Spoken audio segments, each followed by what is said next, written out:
Ghazali decode நேர்களுக்கு அன்பு வணக்கம். இன்னைக்கு ஆகஸ்ட் 26, 2026.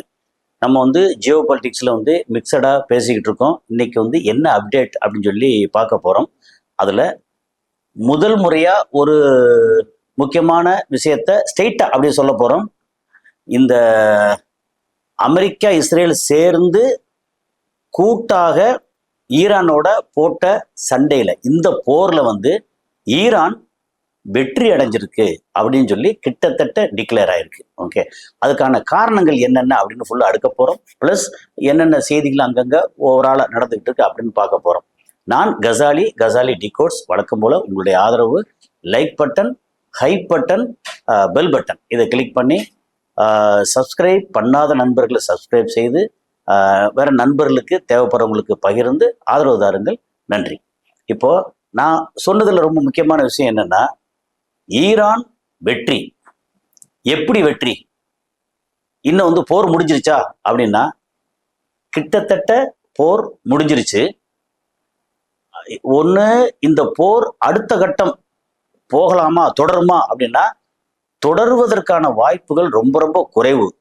ஒன்று அமெரிக்காவும் இஸ்ரேலும் ரைட், ஓகே, இனிமேல் ஒன்றும் இல்லை, நாங்கள் வாட்டுக்கு ஏதாவது எழுதி கொடுத்துட்டு அக்ரிமெண்ட்டுக்கு எல்லாம் ஒத்துக்கிட்டு சமாதானமாகி நான் கிளம்பி போயிடுறோம் அப்படிங்கிற இடத்துல அமெரிக்காவும், இனிமேல் இந்த ஏரியாவில் நான் பெருசாலாம் உரண்டு இழுக்க மாட்டேன், என்னை விட்டுருங்க அப்படின்ற இடத்துல கிட்டத்தட்ட இஸ்ரேலும். ஏன்னா இஸ்ரேல அக்டோபர் 27 வரைக்கும் ஈரானை சார்ந்து எதுவும் அங்கே அடிக்கிறதா இல்லை. அந்த அளவுக்கு கொஞ்சம் அமைதி காக்குறாங்க.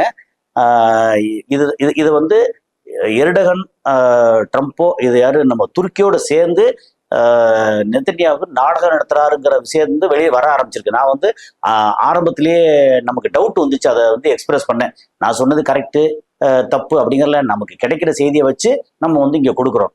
ஓகே, இது ஒரு பக்கம். என்னன்னா, திரும்ப போர் பெருசா மூடுறதுக்கான வாய்ப்பு ரொம்ப ரொம்ப குறைவு. காரணம், அமெரிக்காவோட தளங்கள் அந்த ரீஜன்ல, பொதுவாக எந்த ரீஜன்னா நம்ம அரபு நாடுகள் இருக்கக்கூடிய ஒரு 27 தளங்கள்ல இருந்தும் அமெரிக்கா தன்னுடைய வீரர்களை வச்சு, தன்னுடைய ஆயுதங்களை வச்சு ஈரான் அடிக்க முடியுமா அப்படின்னா, முன்னாடி அடிச்சாங்க இல்லையா, பிப்ரவரி 28, மார்ச் முழுக்க, ஏப்ரல் 15 வரைக்கும் அடிச்சாங்க இல்லையா. அது போக சமீபத்தில் வேற ஒரு 2 மாசத்துக்கு முன்னாடி வரைக்கும் ஒரு 13 நாள் போர் அடிச்சாங்க இல்லையா. அந்த தாக்குதல்ல இருந்து ஒரு 60-70% குறைஞ்சு, இனி தாக்குனா கூட ஒரு 30%, 40% அதிகபட்சம் தாக்க முடியும். அதை தாண்டி அவங்களால பெருசா தாக்க முடியாது. அதே மாதிரி இங்க இந்த தளங்கள்ல அடிபட்டுச்சு அப்படின்னா, நமக்கு நேட்டோ தளங்கள், இது யூரோப்பியன் யூனியன் தளங்கள் இருக்கே, அங்கிருந்து அடிக்கலாமே அப்படின்னா அடிக்கலாம். ஆனா அதுக்கு முன்னாடி இங்க ஈரானை பார்த்து யூரோப்பியன் யூனியன்ல இருக்கக்கூடிய நாடுகள் உண்மையிலேயே பயப்படுறாங்க. என்ன காரணம்? பொருளாதார ரீதியா ஈரான் இப்போ முன்ன விட 47 வருஷமா இருந்ததை விட இப்ப கொஞ்சம் வலிமையா இருக்கு பொருளாதார ரீதியா. சரி, பொருளாதார வலிமையா இருக்குன்னா ஆயுத ரீதியா எப்படி இருக்கு? ஆயுத ரீதியா இன்னும் வலிமையா இருக்கு. அந்த மொத்த ரீஜன்லயே எப்படி மிடில் ஈஸ்ட் மொத்த ரீஜன் பிளஸ் ஆப்பிரிக்கா, அதுக்கப்புறம் பார்ட் ஆஃப் யூரோப் அப்படி வச்சிட்டீங்கன்னா, இப்ப இந்தியா கம்பேர் பண்ண முடியாது. இந்தியாவோட வலிமை வேற லெவல், சைனாவோட வலிமை வேற லெவல். பாகிஸ்தான் அணு ஆயுதம் வச்சிருக்காங்க. மற்றபடி அந்த ஆயுத லெவல் வலிமை ஈரானை கம்பேர் பண்ற அளவுக்கு பாகிஸ்தான்ல இல்லை அப்படின்னு தான் கேள்விப்படுறேன். ஏன்னா பாகிஸ்தான் அமெரிக்காலையும் சைனாலையும் நிறைய வாங்கிட்டு இருக்காங்க. இவங்க எப்படின்னா சொந்த உற்பத்தி, அந்த சொந்த உற்பத்தியும் அறகுறையா டெக்னிக்கலா ஃபால்ட் அப்படிலாம் இல்லாம ரொம்ப பெர்ஃபெக்டா ரொம்ப சூப்பரா பண்ணியிருக்காங்க. ஸோ அதனால இது முன்னோட பொருளாதார ரீதியாகவும் இராணுவ ரீதியாகவும், அதுக்கப்புறம் மக்கள் மனசை வென்ற ரீதியாகவும், அது போக யாரெல்லாம் துரோகம் பண்ணாங்களோ அவங்களுக்கு தண்டனை கொடுத்து, ஐயோ நான் இனிமே ஈரானுக்கு எதிராக பேசக்கூட மாட்டேன் அப்படின்னு இந்த உளவு பிரிவு இருக்கு இல்லையா, அந்த மொசாட் அண்ட் சிஐஏ அவங்களுக்கு எதிராக எடுத்த நடவடிக்கை ரீதியாகவும் ஈரான் உண்மையிலே பெரிய அளவுக்கு அப்பர் ஹேண்ட்ல இருக்காங்க.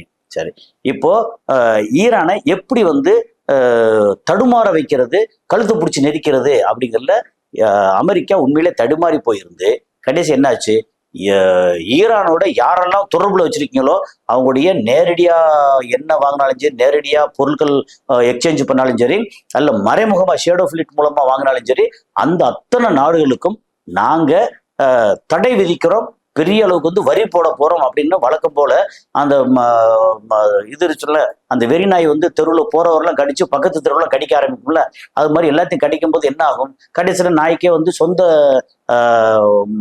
ரத்தம் வந்து ருசி கண்டு சொந்தமாவே கடிச்சு கொதரும் அப்படின்னு சொல்ற மாதிரி இப்போ அந்த மாதிரி ஆயிப்போச்சு. என்னன்னா அமெரிக்காவோட, அதாவது ஈரானோட பொருளாதாரத்தை பயங்கரமா கீழே இறக்கணும் அப்படின்னு நினைச்சு ஆரம்பிச்ச அமெரிக்கா வந்து சொந்த பொருளாதாரம் கீழே பூரா போய் மான மரியாதை போய் ஆயுதங்கள் குறைஞ்சு மக்களோட நம்பிக்கை குறைஞ்சு அவங்க அமெரிக்காவோட எதிர்கால சேல்ஸ் இருக்குல்லையே அந்த ஆயுதங்கள் அப்புறம் டெக்னாலஜி இந்த எதிர்கால விற்பனை அந்த சேல்ஸ் அது மூலம் வரக்கூடிய பணம் எல்லாம் குறைஞ்சு அமெரிக்காவோட நிலைமை வந்து கிட்டத்தட்ட ஓரளவு பரிதாபமான நிலை அப்படிங்கிறதான் இன்னைக்குள்ள சிச்சுவேஷன். இதுல வந்து நினைச்சா அவர் ட்ரம்ப் நினைச்சா தாட் போட்டு அடிச்சிருவார் அப்படிங்கிறதெல்லாம் கதை. அப்புறம் அமெரிக்காவில் வந்து இன்னும் வான்வெளியில வந்து பயங்கரமா இன்னும் ஸ்ட்ராங்கா இருக்காங்களன்னா இன்னும் ஸ்ட்ராங்கா தான் இருக்காங்க. அதுல வந்து எந்த இதுவும் கிடையாது. ஆனா வான்வெளி அதாவது ஏர்ஃபோர்ஸ் இருக்கு இல்லையா, அது வந்து ஈரான் அடிக்கணும்னா எங்க இருந்து அடிப்பாங்க அப்படின்னு இருக்குல்ல, அமெரிக்கால இருந்து வந்தாலும் அடிக்க முடியாது. அதுக்கப்புறம் அங்க ரீஜன்ல இருக்கக்கூடிய நிறைய தளங்கள் அடிச்சிட்டாங்க. இஸ்ரேல் வந்து இருக்கு, ஓகே, இஸ்ரேல் வந்து தளங்கள் இன்னும் இருக்கு. ஜோர்டான்ல நிறைய தளங்கள் அடிச்சிட்டாங்க. மற்றபடி இந்த ரீஜன்ல எங்க இருந்து அடிக்க முடியாது. அப்போ ஒரு பக்கம் போனா டிகோ கார்சியால இருந்து வரணும் 4000 கிலோமீட்டர். இன்னொரு பக்கம் சைப்ரஸ் வந்து சின்ன குட்டி நாடு, நினைச்சா வந்து ஒரே போட்டு சோழி முடிச்சிருவாங்க. அதுக்கப்புறம் இந்த பக்கம் இட்டாலியோ பிரான்ஸோ ஜெர்மனியோ ஸ்பெயின் வந்து பக்கத்திலே வராது அப்படின்னு சொல்லிட்டாங்க. அப்புறம் வேற எந்த நாடுகள் எடுத்தீங்கன்னா ஒன்னும் வந்து ஈரானுக்கு எதிராக பேச தயாரா இல்லை. காரணம் அந்த நாடுகளுக்கு வந்து கிடைக்கக்கூடிய எண்ணெய் வந்து அமெரிக்காவை விட ஈரான் எண்ணெய் கிடைக்குது, ரஷ்யா எண்ணெய் கிடைக்குது. ரஷ்யா ஈரான் கைகோர்த்து இருக்கும் போது திடீர்னு 2 பேர் நிறுத்திட்டாங்கன்னா யூரோப்பியன் யூனியனோட நாடுகள் இருக்கு இல்லையா, அந்த ஐரோப்பா நாடுகளுக்கான நிலைமை வந்து ரொம்ப பரிதாப நிலைமையாயிரும் அப்படிங்கிறது இது ரொம்ப முக்கியமானது. அது போக நான் வந்து உங்களுக்கு அந்த நாடுகளோட வந்து எந்த உறவும் கூடாது அப்படின்னு சொல்லி அந்த உறவு வச்ச நாடுகளோட நாங்க வந்து உறவை துண்டிச்சு அவங்களுக்கு வந்து பெரிய அளவுக்கு பொருளாதார தடை விதிப்போம் அப்படின்னு ஒண்ணு அதை ஃபர்ஸ்ட் வந்து போயா வேலையை பார்த்துக்கிட்டு நாங்க வந்து அப்படித்தான் பண்ணுவோம் என்ன செய்வேன் அப்படின்னு சொல்லி வெளிப்படையா சொன்ன முதல் நாடு சைனா. ஏன்னா சைனாவுக்கு வந்து ஈரானோட சப்போர்ட், எண்ணெய் சப்போர்ட் தேவைப்படுது. ஈரானுக்கு வந்து அது என்னன்னா நீங்க வந்து குரூட் ஆயிலா இருக்கட்டும், கெமிக்கலா இருக்கட்டும், மினரல்ஸா இருக்கட்டும், பை ப்ராடக்ட், அந்த இது சம்பந்தப்பட்ட அத்தனையும் வந்து சைனாவுக்கு தேவைப்படுது. அதே மாதிரி சைனால இருந்து எலக்ட்ரானிக் ஐட்டமா இருக்கட்டும், இன்னும் அப்புறம் இன்டெலிஜென்ஸா இருக்கட்டும், பிளஸ் வந்து வேற வந்து ஃபேக்டரி இண்டஸ்ட்ரியல் மெட்டீரியலா இருக்கட்டும், எல்லாமே வந்து ஈரானுக்கு சைனா உதவி பண்ணுது. 2 பேரும் ஒருத்தர் கொடுக்கல் வாங்கல் இருக்கு அப்படின்னு. அப்போ இந்த ஹர்மோஸை க்ளோஸ் பண்ணியிருக்காங்களே, அப்போ சைனாவுக்கு என்ன போகுதானா போகுது. அது எப்படிங்கிறதெல்லாம் ஒரு நமக்கு வந்து ஸ்கிரீன்ஷாட்ல இருக்கக்கூடிய ஒரு டீட்டெயிலா நம்ம வந்து பேசுவோம். அது போக அமெரிக்கா இருக்குல்ல, அமெரிக்கால அங்க வந்து அமெரிக்காவுக்கு தலைமையில உட்காந்துருக்க கனடா வந்து டெய்லி மிரட்டி இருக்காங்க. நேற்று வரை சொன்னா ஒரு 15 லட்சம் வீடுகளுக்கு, அப்புறம் அந்த வீடுகள் அண்டு நிறுவனங்கள் எப்படின்னா நம்ம வந்து பிசினஸ் நிறுவனங்கள் அத்தனைக்கு வந்து கரண்டை கட் பண்ணி போடுவோம், ஏன் வச்சுக்கோ அப்படின்னு சொல்லி மிரட்டி இருக்காங்க.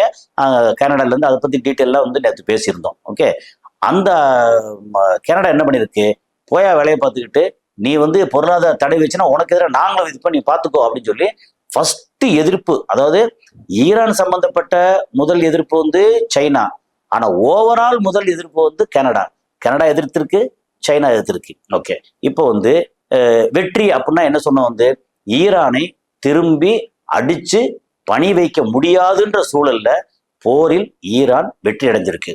இப்போ இஸ்ரேல் வந்து அமெரிக்கா ட்ரம்ப்பை வந்து பயங்கரமா ஒரு வற்புறுத்துது. எதுக்கு, அணு ஆயுத பிரயோகம் இங்க நடக்கணும், அணு ஆயுதத்தை வந்து அணுகுண்டை வந்து ஈரான் மேல போட்டு ஈரானை வந்து சோழி முடிக்கணும் அப்படின்னு பிரஷர் கொடுக்கறதா தகவல் இருக்கு. அதையும் வந்து சொல்றேன். இப்போ வழக்கம் போல நான் வந்து ஒரு ஸ்கிரீன்ஷாட் நமக்கு தகவல் இருக்க செய்தி இருக்கு இல்லையா, அந்த செய்தியை வந்து படிச்சு இந்த டீட்டெயில் வந்து நம்ம பேசுவோம் வழக்கம் போல. ஓகே, நம்பர் 1 வந்து China like Canada, okay, rejects Trump interference in its sovereignty. சாவர்னிட்டினா இறையாண்மை. அதாவது கனடா வந்து இது நான் வந்து இறையாண்மையில நாடு, சைனான்னு சொன்னா நாங்களும் இறையாண்மையுள்ள நாடு, நீ வந்து உள்ள மூக்க நுழைக்கிறதெல்லாம் தேவையில்லை, நீ வந்து ஏதாவது டேரிஃப் போட்டால் உனக்கு எதிராக நாங்கள் வந்து பண்ணுவோம், நீ வந்து உன் வேலையை பார்த்துட்டு போ அப்படின்னு சொல்லி கிட்டத்தட்ட அது வந்து ஒரு பிக்சர் காமிச்சிருக்காங்க. சைனாவும் கனடாவும் இந்த மாதிரி நடுவரில் காமிச்ச மாதிரி பிக்சரை போட்டிருக்காங்க. அது வந்து எப்படின்னா இது அவங்க அப்படி காமிக்கிறது இல்லை, தலைவர்கள் அப்படி காமிக்க மாட்டாங்க. ஆனா இது வந்து பிக்சர், ஆனா செய்தி உண்மை அப்படிங்கிறது தான். ஓகே, அடுத்து எடுத்தீங்கன்னா கத்தாரோட நிலைமை வந்து அந்தோ பரிதாபம் அப்படின்ற அளவுக்கு வந்து ஒரு நிலைமை. என்னன்னா, Qatar is paying a huge economic price for the US Iran war. ஏன்னா இந்த அமெரிக்கா ஈரான் போர்ல வந்து மிக அதிகமான அளவுக்கு பொருளாதார இழப்பு, பொருளாதார செலவு அப்படி ஆயிருக்குதுன்னா அதுக்கு கத்தாருக்கு. என்னன்னா, இந்த எல்என்ஜி எக்ஸ்போர்ட் இருக்கு இல்லையா, அது வந்து எந்த அளவுக்கு குறைஞ்சிருக்குன்னா 96% குறைஞ்சிருக்கு. அதாவது 6 மாசத்துல வந்து 18 கார்கோ தான் போயிருக்கு. ஓகே, இதுக்கு முன்னாடி 6 மாசம் எடுத்தீங்கன்னா 509 லாஸ்ட் இயர்ல. இப்போ மார்ச், ஏப்ரல், மே, ஜூன், ஜூலை, ஆகஸ்ட், ஓகே, கிட்டத்தட்ட இந்த 6 மாசம். இந்த வருஷம் 2026 இந்த 6 மாசத்துல எவ்வளவு கார்கோ, அதாவது எல்என்ஜி இதுல வந்து எவ்வளவு கார்கோ அந்த கப்பல்ல போயிருக்கும்னா 18 கப்பல் போயிருக்கு. இதே 6 மாசத்துல 2025 எவ்வளவு போயிருக்கு அப்படின்னா 509 கப்பல் போயிருக்கு. ஓகே, அப்ப 509 எங்க, 18 எங்க, 96% வந்து டவுன் ஆயிருக்கு. அதுல வந்து எஸ்டிமேட்டட் கேஸ் லாஸ் எவ்வளவு அப்படின்னா 24 பில்லியன் யூஎஸ் டாலர், கிட்டத்தட்ட 2.25 லட்சம் கோடி இந்த 6 மாசத்துல கத்தாருக்கான இழப்பு. ஓகே, என்னன்னா கத்தார் எவ்வளவு சப்ளை பண்ணா ஒரு approximate 20% of global LNG. Okay, அப்போ மொத்தம் கிடைக்கக்கூடிய எல்என்ஜில வந்து liquefied nitrogen natural gas, nitrogen வருது, லிக்யூஃபைடு நேச்சுரல் கேஸ், அந்த கேஸ் வந்து 20% கேஸ் உலகத்துல இருக்கக்கூடிய கேஸ்ல 20% வந்து கத்தாரோட கான்ட்ரிபியூஷன். அந்த 20% அப்படியே கிராஷ் ஆகி போய் உலகத்துல இப்ப என்னாச்சு, கத்தாரோட கேஸ் இல்லை. அப்போ 80% மற்ற இடங்களில் கிடைக்கிறதுல அதுதான் வந்து உலகத்தை வந்து இப்போதைக்கு இயக்கிட்டு இருக்கு அப்படிங்கிறது. US LNG exports are racing to fill part of the gap. அப்போ அமெரிக்கால இருந்து எல்என்ஜி கேஸ் வந்து அதிகமாக வெளியில கொடுக்குறாங்க. இந்தியாவில் வந்து நம்ம தேவைப்படுற கேஸ்ல 50% இந்தியாவில் கிடைக்கிறது, 50% கொஞ்சம் வெளியில வந்து வாங்க ஆரம்பிச்சிருக்கோம் அப்படிங்கிறது.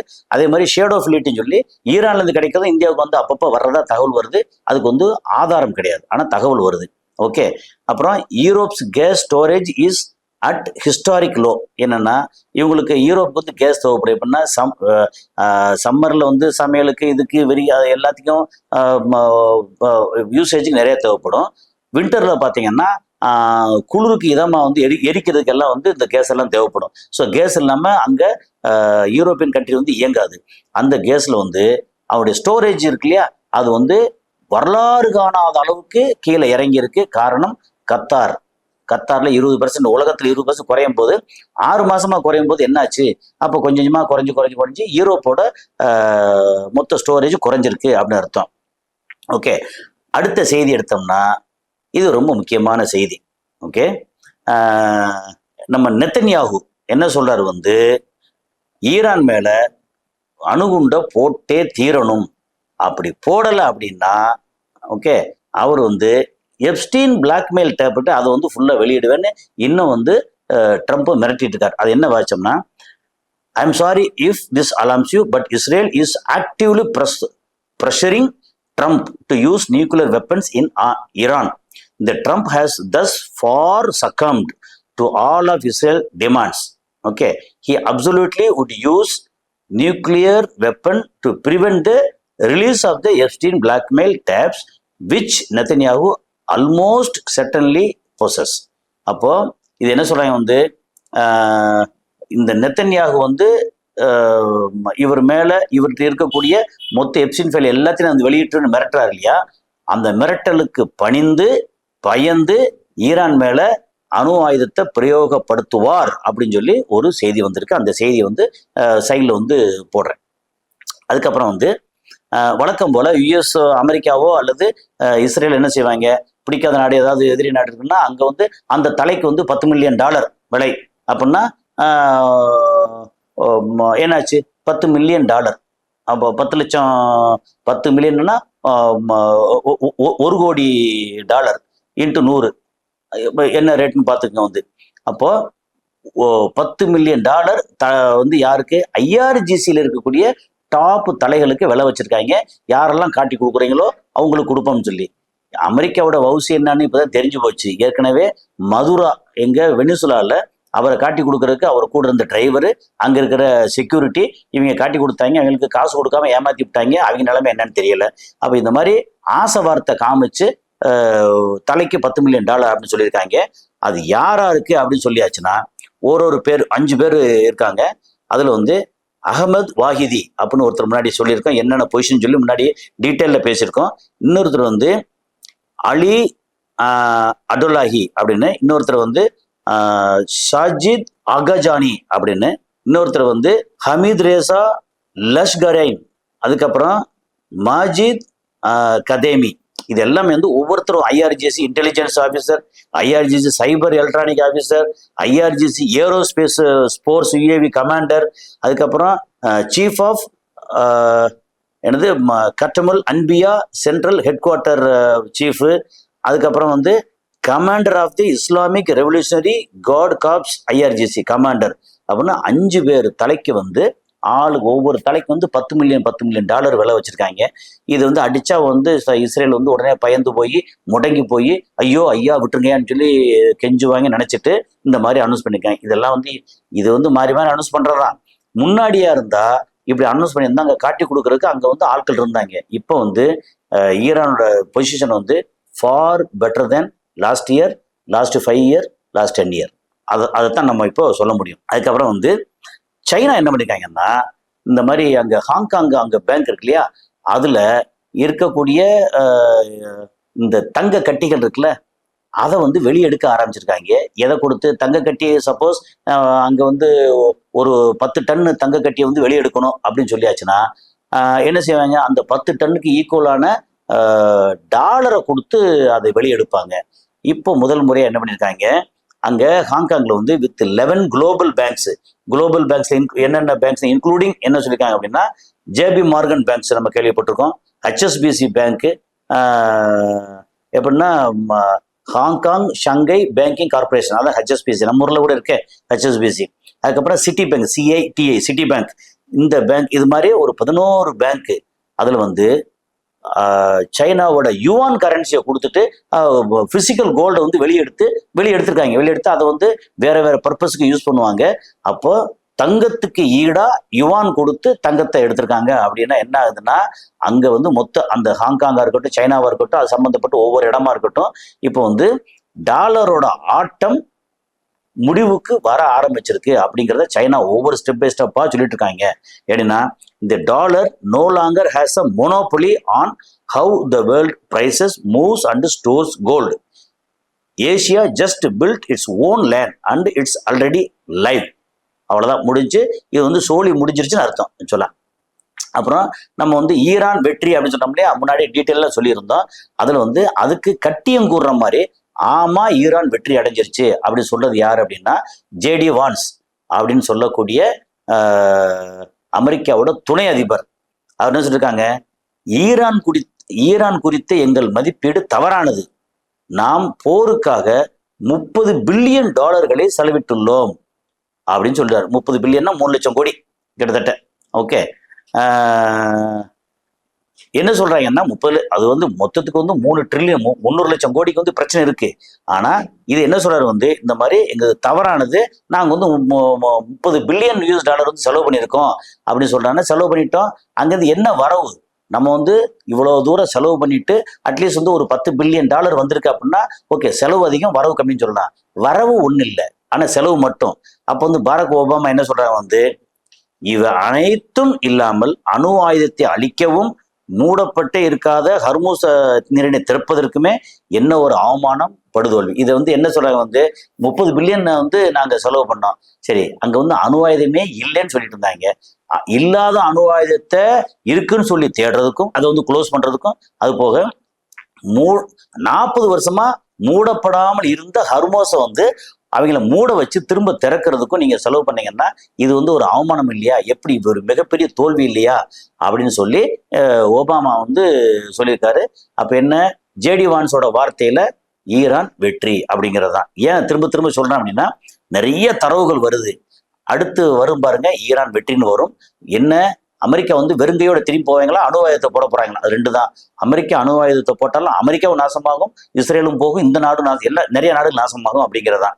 அதுக்கப்புறம் சைனாவுக்கு வந்து எப்படி இந்த மாதிரி இவங்களுடைய குரூடாயில் இதெல்லாம் ஈரான்லேருந்து போகுது அப்படின்னா, ட்ரம்பின் கவனம் ஹெர்மோஸில் இருக்க தடைகளை மீறி ரயில் வழியே சீனாவுக்கு செல்லும் மில்லியன் கணக்கான ஈரானின் கச்சா எண்ணெய் பேரல்கள், அவ்வளவுதான். அதுக்கான பிக்சர் எல்லாம் வந்திருக்கு, அதையும் வந்து காமிப்போம். இப்ப என்னன்னா, உண்மையை உடைத்தார் அமெரிக்க துணை ஜனாதிபதி ஜேடி வான்ஸ். எப்ஸ்டீனுக்கும் சிஐஏ மொசாட் உளவு அமைப்புகளுக்கும் நெருங்கிய தொடர்பு இருந்தது. இது வந்து வெளியில அரசியல் பரசா பேசிக்கிட்டு இருந்தோம். எப்படி பார்த்தாலும் எப்ஸ்டீன் வந்து ஒரு யூதன், சிஐஏ ஒரு நிறைய யூதர்கள் இருக்கக்கூடிய அமெரிக்க உளவு நிறுவனம், மொசாடு வந்து முழுக்க முழுக்க யூதர்கள். அப்போ யூதன் அவங்களுக்குள்ள பெரிய தொடர்பு இருந்துச்சு. இவங்க மாற்றி மாற்றி இதை வந்து எப்ஸ்டீனை வந்து பயன்படுத்தி எல்லா பெருந்தலைகளுக்கு வந்து இப்போ 15 வயசுக்கு உள்ள பொண்ணுகளை சப்ளை பண்ணி எல்லாத்தையும் வீடியோ ஃபோட்டோ எடுத்து வச்சு மிரட்டி காரியம் சாதிக்கிறதுக்கு சிஏ மொசாடுக்கு எப்ஸ்டீனோட தொடர்பு இருந்துச்சுன்னு ஆதாரபூர்வமாக வந்து இப்போ ஜேடி வான்ஸ் துணை அதிபர் சொல்லியிருக்காரு. என்ன ஜேடி வான்ஸ் இப்போ வந்து அமெரிக்கா வந்து ஒரு மாதிரி தள்ளாட்டம் பண்ண வச்சிருக்காரு, ஒழுங்கா இருக்கடே அப்படின்னு சொல்லி. ஓகே, ஸோ இப்போ வந்து முழுக்க இன்னைக்கு செய்தி என்னன்னா, ஈரான் வெற்றி முகத்தில். ஓகே, அமெரிக்கா அடுத்து என்ன செய்யறது, அவங்களுக்கு இருக்கக்கூடிய 2 ஆப்ஷன்ல ஒன்று வந்து வேண்டாம், ஈரானோட நம்ம இதுக்கப்புறம் மோதல் வேண்டாம், இந்த அளவுக்கு இழந்துட்டோம், இது போதும், இனிமேல் நான் வந்து கிளம்பி போறோம் அப்படின்னு கிளம்பி போகணும், இல்லை அணு ஆயுதத்தை போடணும். இந்த 2ல அணு ஆயுதத்தை போட்டே தேரணும்னு எப்ஸ்டீன் ஃபைல காரணம் காமிச்சு ட்ரம்ப்பை ரொம்ப மிரட்டிட்டு இருக்காரு நெதன்யாகு. ஓகே, அந்த மிரட்டலுக்கு கொஞ்சம் பணிஞ்சதா தகவல் வந்திருக்கு. ஆனா முழுசா பணிஞ்சுவாங்களா, அவரு பணியலாம். ஆனா அமெரிக்கா வந்து மொத்தத்துக்கு அந்த செனட்டு பார்லிமெண்ட் எல்லாம் ஓகே சொல்லுவாங்களா இல்லையா அப்படிங்கிற ஒரு கேள்வி இருக்கு. பணியல அப்படின்னா வெறுங்கையோட திரும்பி போகணும், இல்ல அணு ஆயுதத்தை பிரயோகப்படுத்தணும். என்னத்தை பண்ணாலும் ஈரான் வெற்றி முகத்தில் இருக்கு அப்படிங்கிறதான் இன்னைக்கான தகவல். அடுத்த காணொலியில் சந்திப்போம். நன்றி.